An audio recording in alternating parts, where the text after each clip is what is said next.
And today is the first of our departmental seminars of this term, so thanks for coming.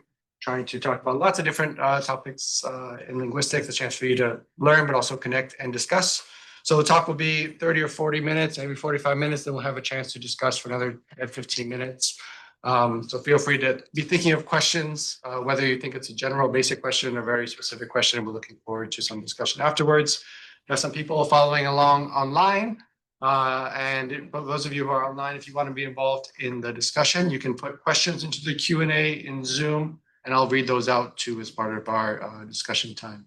So our speaker today is David Katan, comes to us from the University of Salento. We're talking about the cultural model of culture as an iceberg and how that relates to translation, how things are changing with AI. Always new things to discuss. There's always new things happening in AI, as we were talking about earlier. So thank you for being here, David, and looking forward to your talk. Well, thank you. Thank you very much for doing it. I didn't realize I was, well, I suppose I should have realized I was the first. So that's quite an honor and a privilege to be here. And thank you very much to Professor Sposodino and Lovestrand for having allowed me to come and take up your hour here. Cultural iceberg of translation. AI is in brackets. Mainly because I'm of a certain age, and therefore AI is something that I'm still learning about, and every week things change. So what I'm going to tell you about today is already a few weeks old, and next week things will be different once again. So it's a great world that we're moving into, and it's one that I don't pretend to be anything more than an interested interloper. So I've re-looked at some of my older ideas and begun to think about how we position ourselves as translators, whatever that means, within this new world. There are, as I see it in this iceberg of translation, clearly iceberg, fairly well-worn trope of what's on the surface is what's on the surface, and the real meaning is underneath the surface. I've divided into these fairly clear patterns, which I think are very useful when talking about translation, thinking about communication. The first level is technical. We have these areas which are manifest in one culture and not manifest in another culture. They're culture-bound terms. These are the institutional terms. They are systems that we can see or are visible to one area. And basically, they are the classic translation problem that we talk about. But these are very much the surface of the problem. Moving towards the less visible part of the iceberg is the formal culture. The formal culture is where forms are important, where we have the idea of genre, the idea of context, the idea of what is normal, which is extraordinarily important. Usually at this point, I ask people who are sitting here, and those maybe online, if there is anybody here who is not normal. Some real people. Excellent. But normal is what's difficult to talk about because it's the world we live in. It's what is appropriate. It's what is right. You can't put your finger on it, but you understand this is normal, this is not normal. And it's the area of normality, which is an interesting area in terms of communication that we'll come back to. And it's to do with the communicative effect. The third level of culture takes us, these are terms used by Hall, 1950s to 1980s, Hall, and his ideas about culture, I think are still very relevant indeed.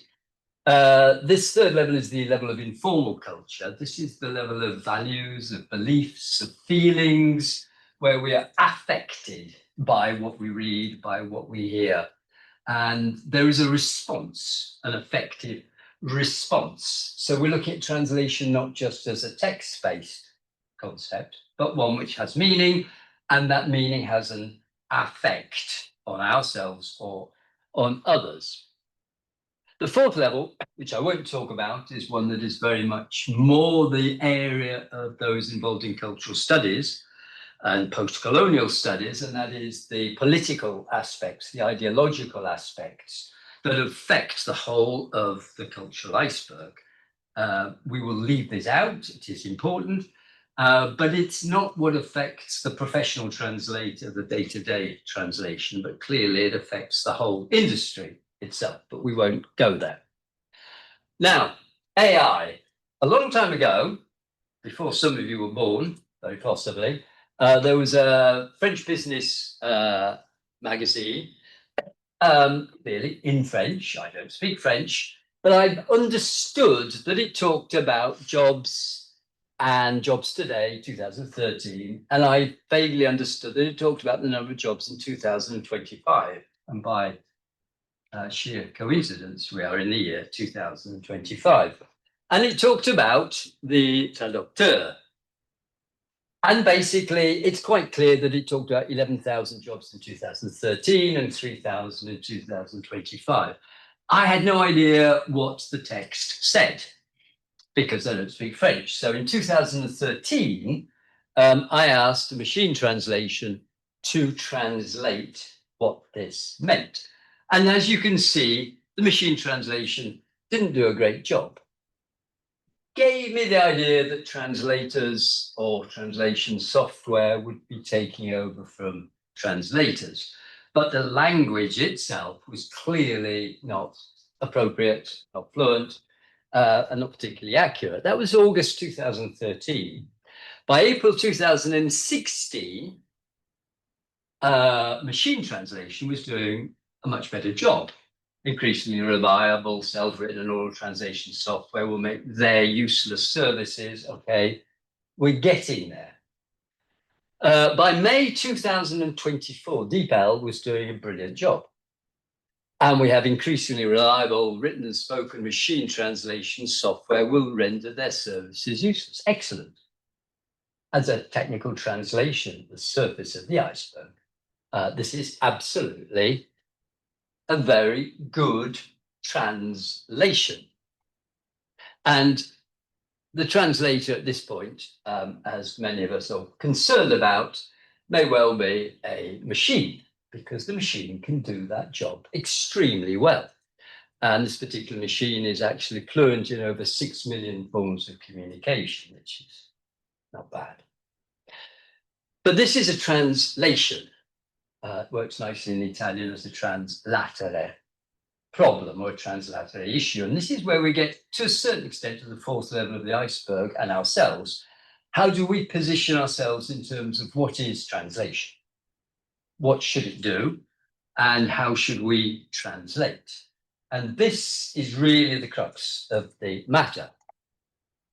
There are many of us and official organizations, FIT, and the Australian, New Zealand, NATI and AUSIT, more recently, both agree that translation as a moral, as a direction should be faithful and render exactly the idea and the form of the original, and that interpreters and translators do not alter, add to, or omit anything from the content. The content is key, the source text is key. What is written in the text is translated, this translator. This is what is important.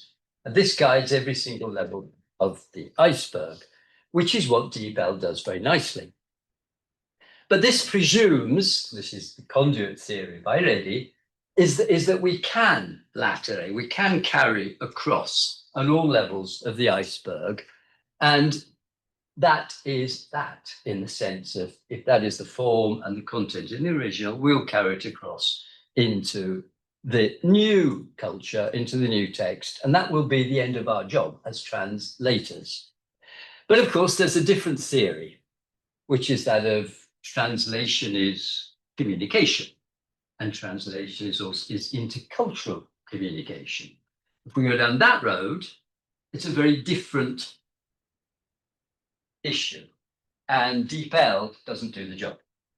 So there is an idea that at each of these levels, we have a change of understanding, and there are filters that generalize, that distort, that delete, that change the way we see things at all levels of language, discourse, communication, beliefs, and values.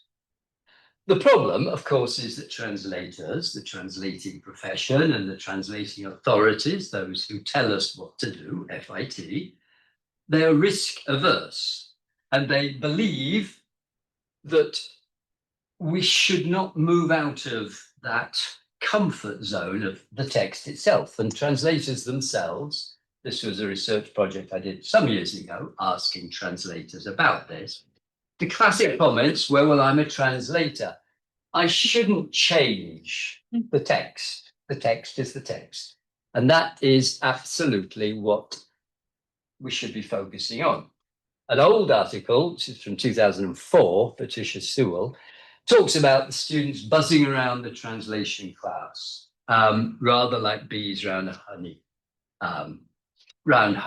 Why? Because translation students, translation scholars, and translation professionals tend to be rather conservative creatures.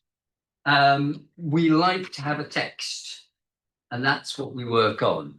We're not happy being out of a text situation.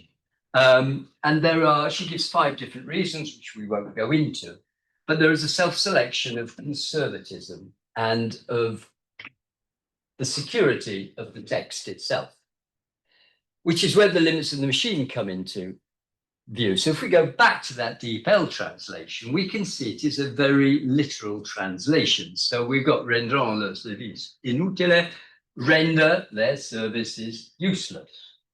It's fine. Nothing wrong with it whatsoever. It's English. Is it, though, an English that would be used by an English writer in that moment? If you then, and this is what's interesting, go to AI, which is not risk averse, which does not look for literal translations, you get a very different translation. So you get, instead of render their services useless, will make their services unnecessary. It is the same in terms of technically, but at the level of affect, we have a very different translation. We are communicating something rather different. So it looks like, on the surface, that AI can actually translate better if you're in the area that sees translations communicating what is appropriate in the target culture, rather than being text-centric and just translating the text. However, AI, as we know, goes fishing. It hallucinates, but it doesn't hallucinate arbitrarily. It does hallucinate in a way which is quite understandable. I work with FI, which is like the Italian National Trust, and next week we are doing an international event. So I asked AI to organize my poster in English. So this is the poster in Italian. And I asked AI, and it says, well, thanks, David, because we're on a very personal level. Me and AI, we have a thing going. So it says, I've reviewed your poster. I know where it's at. There's going to be this, there's going to be that. And you asked to add an image that complements the Brock's theme, the locandine, and visually represents the following musical traditions, because we're going to have an international event. So I said, we're going to have these. We're going to have Jamaican rum, we're going to have Jamaica, we're going to have India, we're going to have this, we're going to have that. And it said, fine, I'll deal with that. And it came up with this, okay, the quality is not great at all, but it is beautifully organized in terms of color, in terms of aesthetics. And we have this group of singers and dancers, and it's picked all the singers and dancers that I asked for with the lecture background. It's brilliant, but what it's done is that it's gone fishing. And if you go back to the original poster, you'll see some rather important errors. First of all, it's changed the photograph. Now, this is important because this is where we're holding the event. We're not holding the event here. But why has it found this? Because this is the most iconic place in Lecce. This is not. This is Baroque. And what you begin to see is it's extraordinarily important how you ask your question, how you prompt. But even more worrying is that it's changed the giornata from Domenica 12 Ottobre this year. It has changed it to the 16th and 17th of October in 2021. Why? Because in that year, I'm presuming there was more information, there was more of a pattern, and Phi had more events going in 2021 than it does now, because it has yet to happen. And this was, to a certain extent, the problem of asking AI to work and do something for you. You need to check, double check, and triple check. But more than that, you need to be a prompt engineer. And this is where AI has the problem and also the solution. Prompt engineers are now a thing, and prompt engineers are well paid. What do? They identify uses of AI tools. They don't just, like you and me, probably use Copilot or Gemini or OneNote. They do not sleep at night because they are reading next week's new beta AI program that's coming out. They have obviously computer science and a background in Python, a background in computer languages, which is still absolutely necessary. They know about machine learning, they know about AI generated content. They are very happy to talk in this sort of language.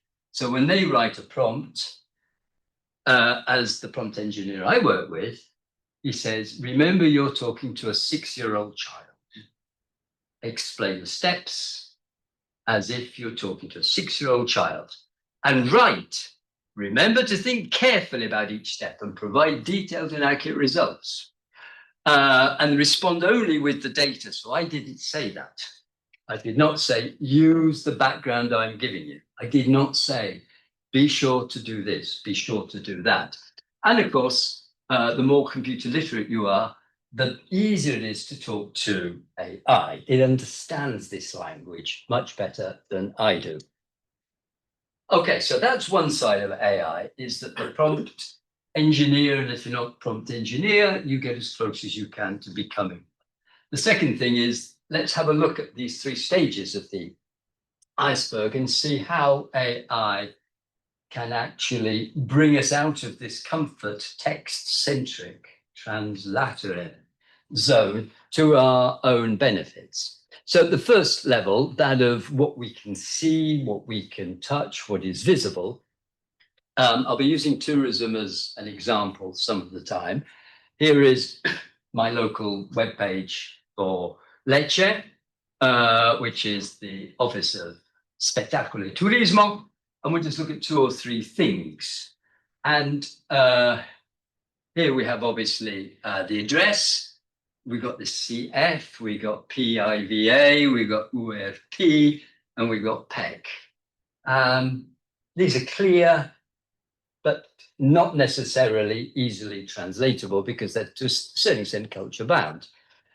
DeepL, well, so this is without AI, gives us valorizzazione monumentale as monumental enhancement. It works, but monumental enhancement, I've never heard of that in English. It does sound a little funny, if not bizarre, that you might have an office involved in monumental enhancement. You might have to really think about what that actually means, but you can see that there is this fairly literal translation. CF, it doesn't even translate. It gets PVAT, which is close, because it is actually VAT, but it's kept in the P. It's not done anything with PEC, and it's badly translated URP as Public Relations Office. Mind you, all of us, whether we speak Italian or not, would have gone for the same translation. It looks absolutely perfect, but unfortunately it isn't. So AI to the rescue, well, of course, certainly is the translation. And notice the danger of AI? It gives us confidence. And as we translators, as I explained before, who buzz around bees like a honey thing, we like the security of the answer, the response. It gives us a sense of security. And we should say a false sense of security because it gives us the translation and does so in a very confident manner. Well, it gives us, Codice Fiscale has now become tax code, and it's given us the Italian because it's understood, or at least for me, I think this is excellent because if I'm a tourist, I probably need the original Italian. It's done a very good job. It's given me VAT number instead of P, that. Public Relations Office got it wrong because it's not a public relations office. Although it sounds like an office for the relations with the public, it's got PEC, certified mail. It's done a very, very good job. And of course, feel free to reach out if you need any further assistance with a smiley. Again, there's this sense of security. I have the answer, the translation. But it's also made the same error as DeepL, monumental enhancement. So what do? Well, we are the curators of the museum. We decide if something works or doesn't work when we bring in the text, the translation. And this is where AI begins to become extraordinarily useful because we dialogue. And so we say the translation of this, see above, into that doesn't sound like a UK office in the tourist sector. I don't know what the UK office in the tourist sector is, but as a curator, I get a feeling, an understanding of the problem. So, Copilot, I apologize for any confusion. In the context of a tourist office, it might be this, it could be heritage site management or this. And we begin to dialogue. We begin to hone and we begin to go towards the translation I want in this particular moment. So this is where AI is a double-edged sword. It generates, at the same time, we can then say and look at and control the answers and go back and hone and improve. So that's just for the language itself. What about appropriacy, the genre itself that works better? This is where it is, I think, extraordinarily effective and provides excellent templates. Remember, this is what is normal. So when you're reading a text, we're used to reading a text in a particular way. As translators, we sometimes forget that part of translation is also to do with the formatting. So this was an example given years ago in an edition of Cultus, which I edit. And this was years ago where we talked about the Translator Plus. And this particular translator talked about how he adapts, adds, creates translations that work for his industry, which is finance. And he gave this example from a mutual fund. This was the source text, which is already a translation, again from French. And this is to do with mutual funds. And he said, my job as a translator is not to arrive at this, which is the technical DeepL translation. My job is to provide a text that works for my customers, my clients in the financial market. And so he showed this as his example of how he would intervene on the text. And as you can see, we've got bullet pointing, we have bold, it's divided into bite-sized units, which is excellent for skimming through a text and is exactly the type of text that you would read in the financial services in English. So I simply went back to AI and said, can you do something similar? So I just said, please follow the format of a financial report. I didn't feed in a financial report, but of course you can, and this is what you should do. With the extract below. So here is the original text translated. What did it come up with? This was Williamson's. What did AI come up with? as you can see, extraordinarily similar. It was exactly the same template. It looks perfect.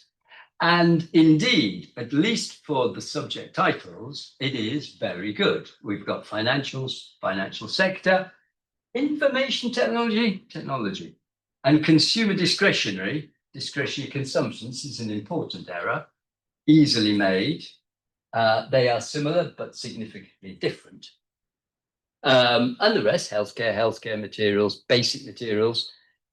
Again, it provides the template, but it's up to us to then go through it and proofread to see where it hasn't thought. Because remember, it doesn't think. It looks for predictable patterns that exist in the other language. A huge improvement on the machine translation. Also at this level, particularly in the tourist area, when you're providing, again, it's in the tourist area, a guide, the word itself, the guide is a guide. It's how to. So you're no longer translating a text, you're thinking about what can this text do for the tourist. And you've got particularly the idea of practical guides that tell you how to do something, like the Lonely Planet guides, that allow you to actually perform as a local tourist. So going back to the homepage, again, you need to find out where the place is. You need to go there. What does Copilot in this case do? The address was the address. But what it did was it fished into, as you can see, the comunelecce.it website. And you saw that actually, for the local people, they're given more information than was given in the webpage itself.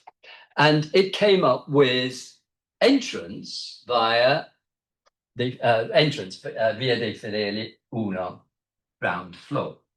That wasn't in the original, but it's in a predictable pattern that you would find locally, because officially that's the road, but in practice, if you actually want to go there, you go in through a different road.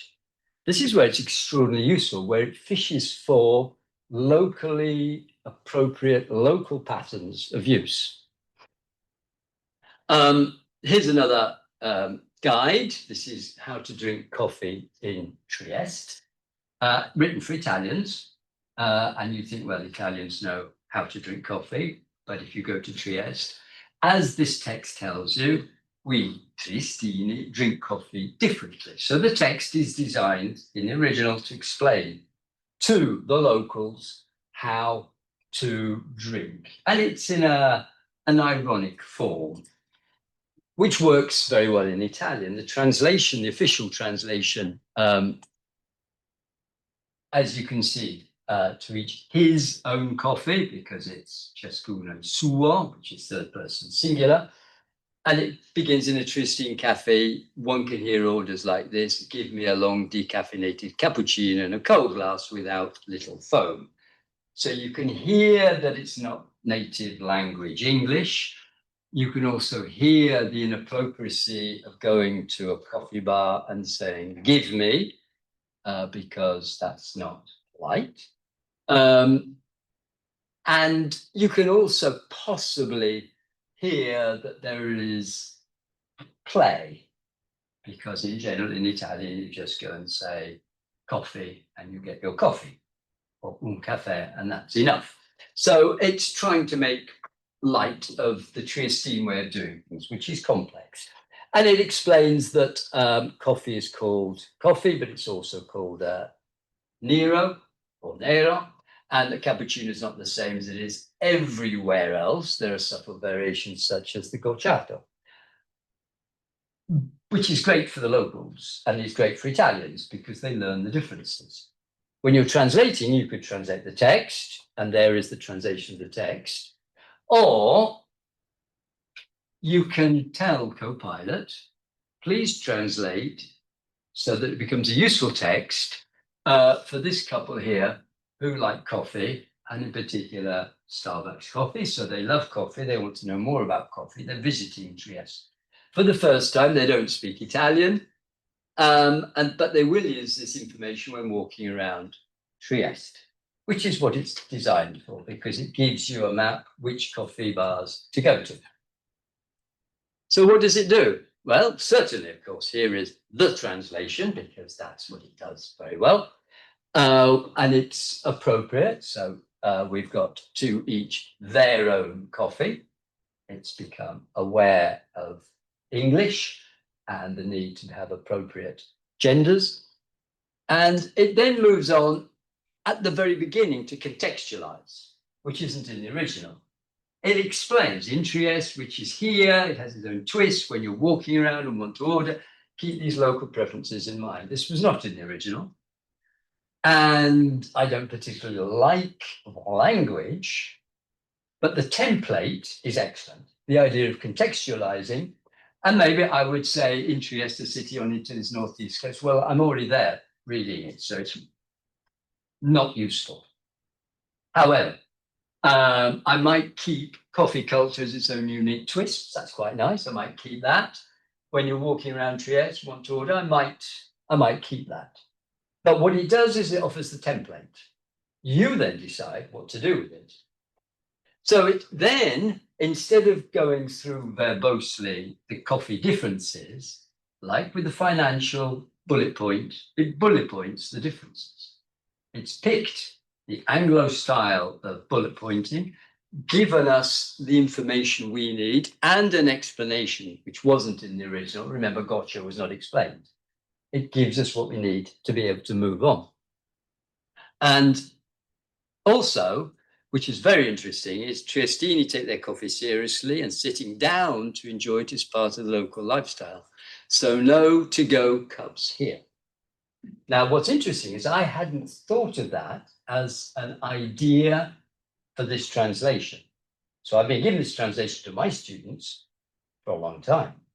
And I come up with areas that tourists might need to know to use it. I had not thought about the go-to cup, which most of us have with us, and if not, we know about the fact it is absolutely normal to go around town with coffee. And in fact, if you don't go around town with coffee, you might feel a little bit abnormal. In Italy, for the moment, it is totally abnormal to walk around town with coffee cups. Things will change. 5 years, 10 years, it'll be normal. For the moment, it's a no-no.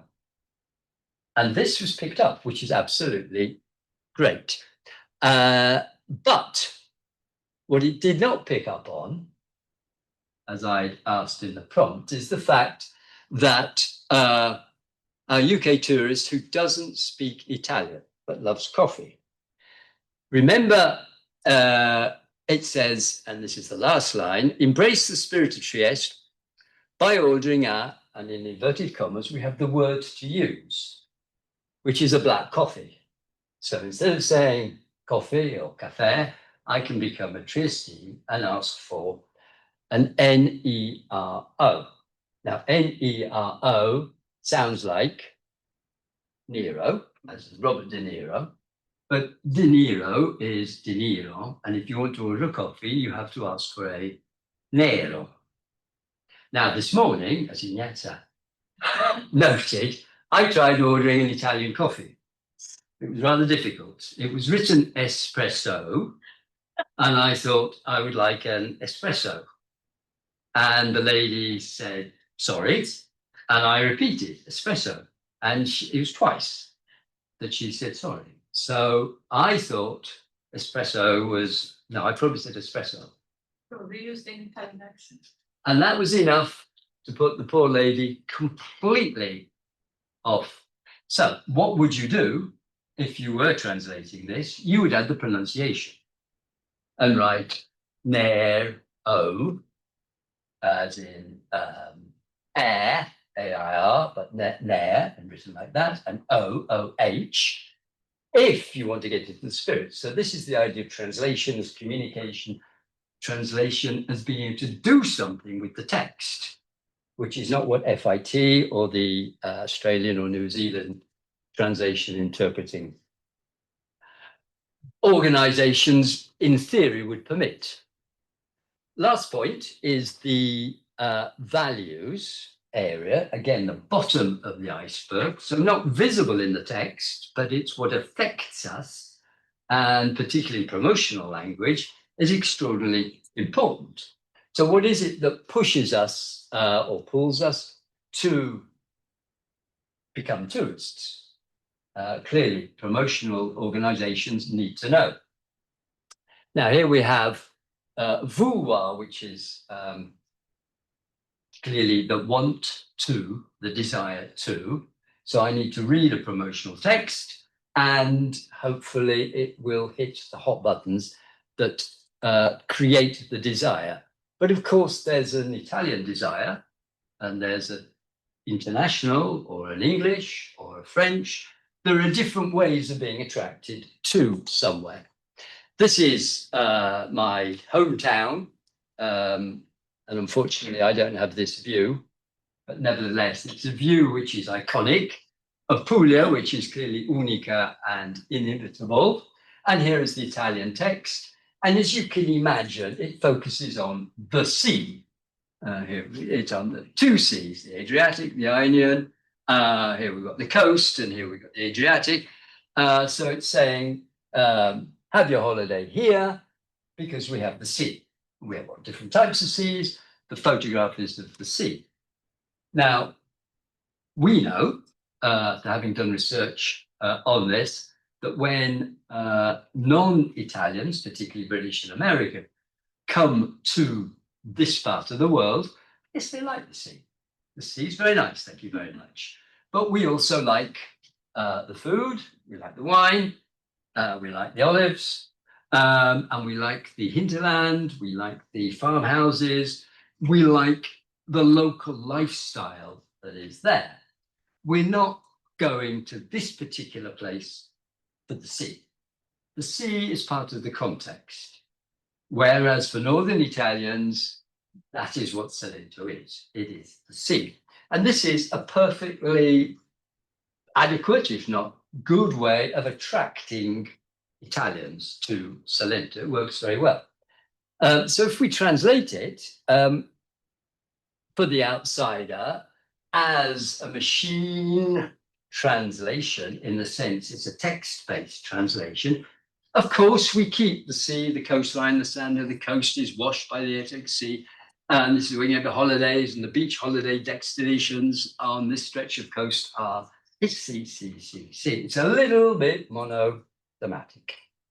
Now, what we can do is we can simply go back to AI and say, translate this text, but we need a little bit more of a attractive to hit the hot buttons of the non-Italians. So translate the following tourism promotional text for an outsider reader who likes the coast, but is particularly interested in local cuisine and wine, cultural and historical sites. And there it begins. So Copilot says, well, here's a tailored translation designed to appeal to a traveler who loves the coast, but is especially drawn to cultural and historical experience. And here's their translation. First of all, instead of Puglia unica, we have discover Puglia, and you suddenly go, yes, discover Britain, discover UK. That is iconically the English way of advertising for the moment, a region like no other. So there is no translatere at all. It has fished for predictable patterns in the other language, and it has come up with an excellent translation. Yes, but clearly it's not a translatere. The rest, I don't really like choose Salento for your next vacation, exclamation mark. I don't like that at all. But again, it offers a template. But what it does is it translates and then it intervenes. So it offers a rich blend of natural beauty, history, and culinary tradition, not in the original. So we go down, Tornevado, not only, but also. And here we have vibrant food scenes. And the rest is totally invented, if you like. But what has it done? It's gone through Italian promotional literature, It has gone through, in more importantly, English writings on Salento, pulled in a mixture of the two, and has come up with freshly caught seafood. So we're on the sea, that works nicely. Paired with, and then you begin to notice it always uses paired with. Anytime you see paired with, you know it's AI translating, because it's unusual but nice. And it's nice because it's unusual. But once AI catches it, it becomes AI language. With local wines like Primitivo and Negro Amaro, so we've got the local wines brought in. This is really hot buttons. Excellent, but remember it's unthinking and it's gone for predictable, popular, iconic, that fit the general context. Those of you who know anything about wine will know that Primitivo and Negro Amaro are red wines. And those of you who know about eating fish food, in theory, fish goes with white wine.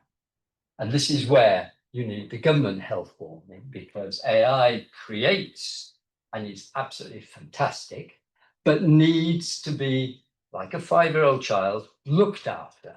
Otherwise, it can go a little bit crazy. So, the cultural iceberg of translation and AI. There's a lot more to be said. This is scratching the surface of the iceberg, but it's food for thought, and it is a fascinating new future. So it's your future. Enjoy. Thank you. Still plenty of time for questions and discussion. For those of you online, if you want to use the Q&A to write in questions, we can get to you if we've run out of questions here. Is there anyone who has a question or ready to jump in? Quite a few, sorry. What was your first one? And we'll see. But what's ECRs and SCRs? Oh yes, extra contextual cultural references. Specific cultural references, SCRs. So just different terms talking about culture bound language. And I was going to ask, why don't you say why did you say to go cups? We'd say takeaway. Good. I don't know, because I left. I left this country before they were popular. So again, it fished for and found from some area that it's used. I think that's more American. Well, French say on forte, which is to go. So it's American. Americans we say to go. Okay. Oh, I'm sorry. So that's exactly it, you see. Okay. So that's perfect. But that's what we do. We go through and go, no, this is British English, not American English. Yeah, and that's what I don't like, because Sabre has got a U in it. Yeah, absolutely. You're absolutely right. So it's clear Using American English. because Oh, okay. We can change that. Oh, right. Okay. Anita? Yeah, I think my question sort of relates to this, which is one of the things that I was sort of picking up from the way you were talking about the, it goes fishing for things that are predictive. So I work on AI and ethics and language, so this is very much my area of interest. And I was thinking what's interesting, one way of critiquing this particular style is to say it's really generic. And it's always the same. So like you can Like say California, yeah, that is the most generic way, right? Like a tourist orientation. Yeah.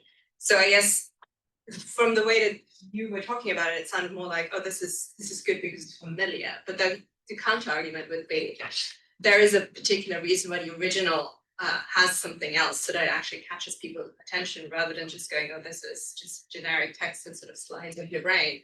So I was wondering what your thoughts are around that, in particular translators, and I guess the role of translators, because one of the things I do know about modern translating jobs is that it involves sort of the post-editing of machine translation. So how to reintegrate the specific non-generic language, perhaps. First of all, everything you're saying is absolutely right, and I completely agree. To a large extent, what I was talking about was geared towards students and the fact that students are very conservative, and students and youngish professionals, but also professionals, are very concerned about the text and translating the text.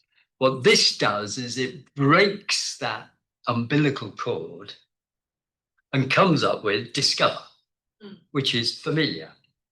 So I'm not saying use it, and the same with it pairs well with, which now I'm aware of the fact that it always says that, whereas it's fairly. Yeah, not only but also very, very classic. But like you would in the classroom, like you would with children, you start with the generic, you give a model.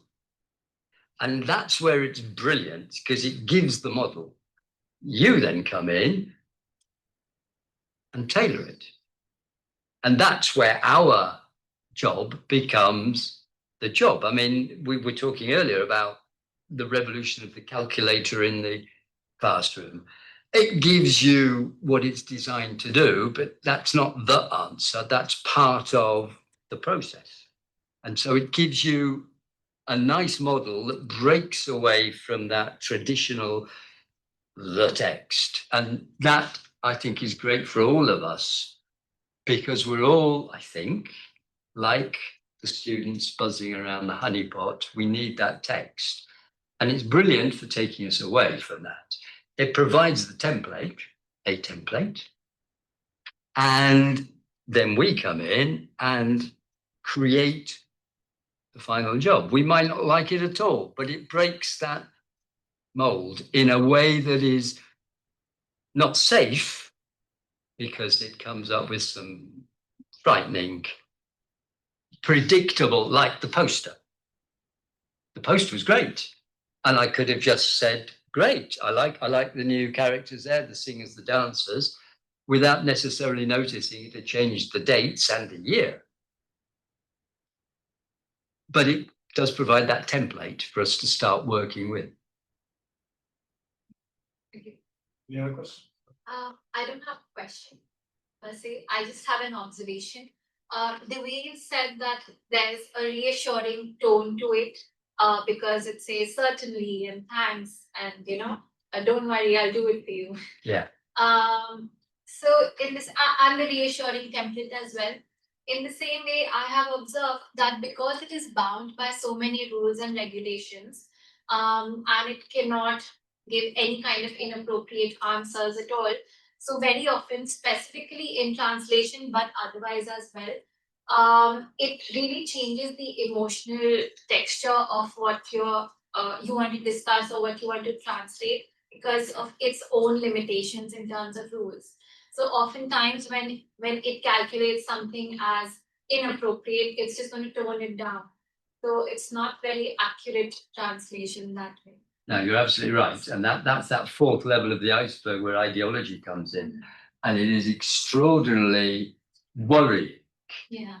The way in which its idea of political correctness, but even more worrying are other areas. As soon as you talk about anything to do with Israel or Semitism, it just doesn't want to know. And I've often had, and I'm sure you've all had, it saying, can we change the subject? It actually says, can we please change the subject? Yes, I mean, that is a completely different talk and a completely different area. And you're absolutely right. And that's where the template itself is worrying, because it's clearly based on human intervention with ideological background. Yeah, we can't get away from that, and we need to be very critically aware of what and how this is being produced. And again, we can't just take this as the translation. And the more we have understanding of the backgrounds, the more we are in charge of how to use it. Any other question?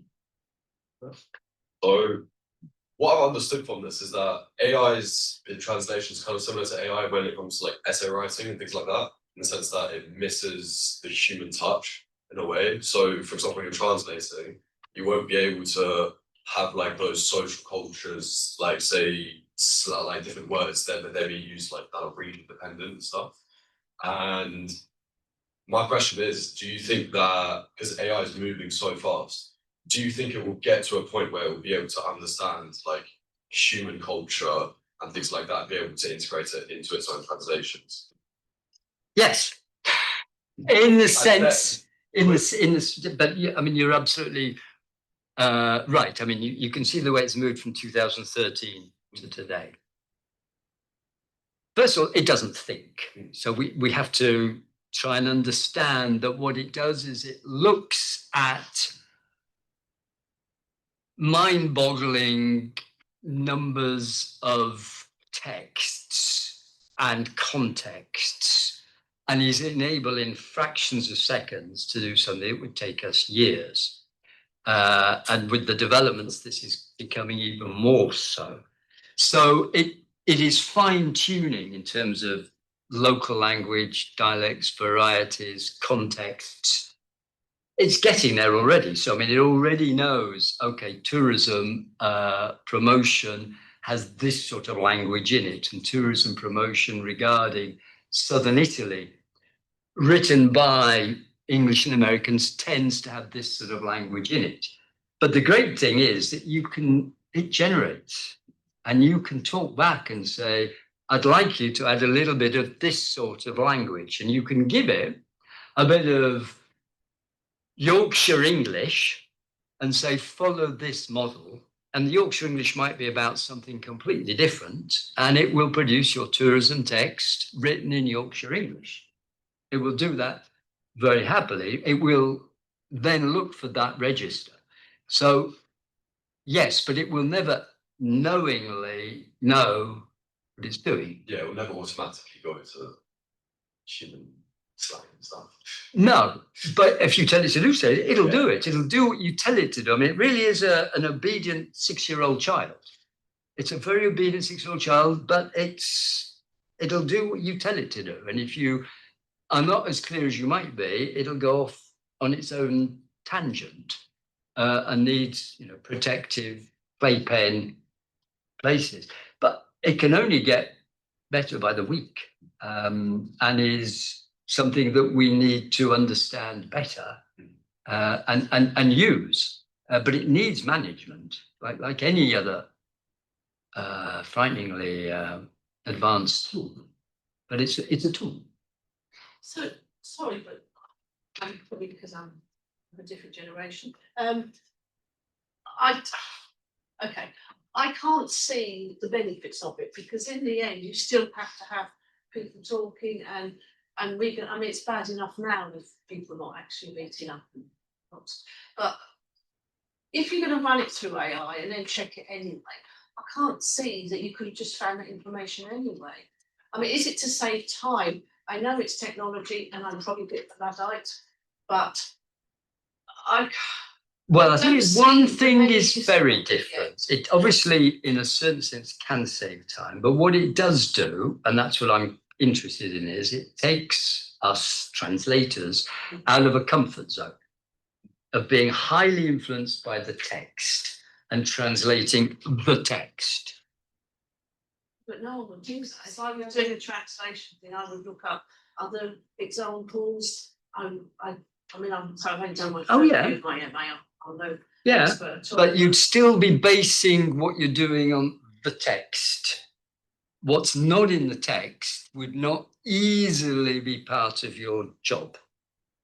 I thought that's what we're supposed to do. Well, that's what we teach, but translators in the field, according to the official bodies like FIT, says do not alter the text, do not change the text, do not improve the text.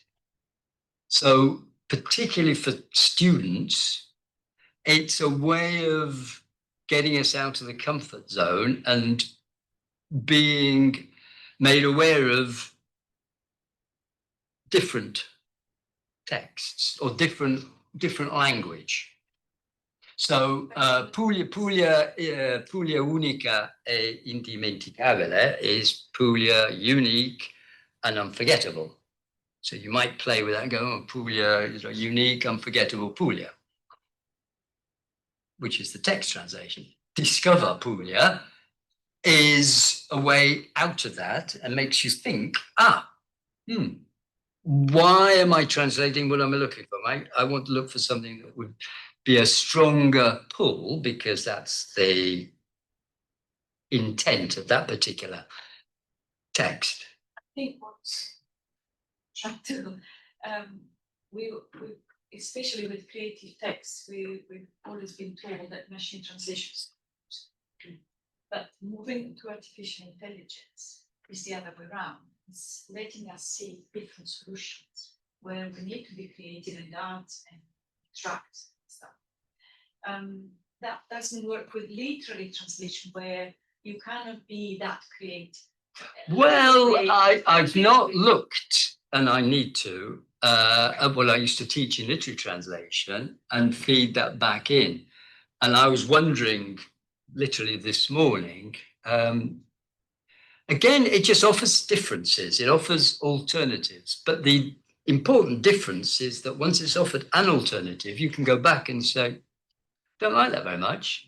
Have you thought about, can you try and add, can you? And that is a quantum leap compared to the machine. Yes, still need to.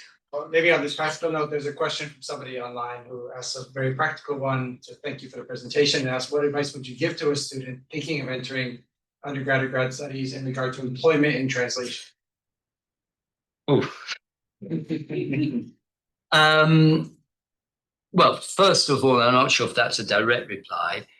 It's absolutely essential that to a certain extent, nothing changes in terms of what a student needs to do. We still need to be proficient in the language ourselves. We have to be one level above the artificial intelligence in terms of our own understanding of both languages. So if we don't have that, then it's dangerous. The other thing is the translation profession is clearly changing radically. And I think the word translation isn't useful. We're communicators. And we should be thinking in terms of, as the market is, in terms of communication. Now, I know the Italian market better, and the Italian market doesn't really understand what translation is and tends to presume that it is a fairly automatic thing. The markets that do understand are those where there's money to do with language, so the finance, the bank. To a certain extent, cinema. Areas where they know that the right words have the right effect and people will pay or not pay. And they are willing to pay and do pay very well for translators who are creative experts in communication across cultures. But it's changing the sense of translation. They're still translators in the sense that they're working with words. Words, though, are part of the communication. Words don't communicate. It's words in context. It's words organized in different ways that communicate. So the system doesn't change while it changes. So you still need to learn the languages and understand the cultures. But I think we need to transform ourselves or just think of ourselves as more than just wordsmiths and as communication experts for those who need to communicate what they have in a different language. And so, the future was, according to that 2013 report, the translation profession would die. It hasn't. It's expanding. It's expanding. Bizarre. It's expanding. Partly the globalization has increased contact between languages, between cultures, in a way that nobody thought of 50 years ago. And language is still a barrier, and translators are those who break down those barriers, bring cultures together, communicate across. So we're more necessary than before. We need to evolve, like always, and fast. And this is an extraordinarily useful tool that does save time and can create very, very interestingly more appropriate and productive translation. Well, speaking of time, we are out of time, but thank you very much. Thank you. Thank you.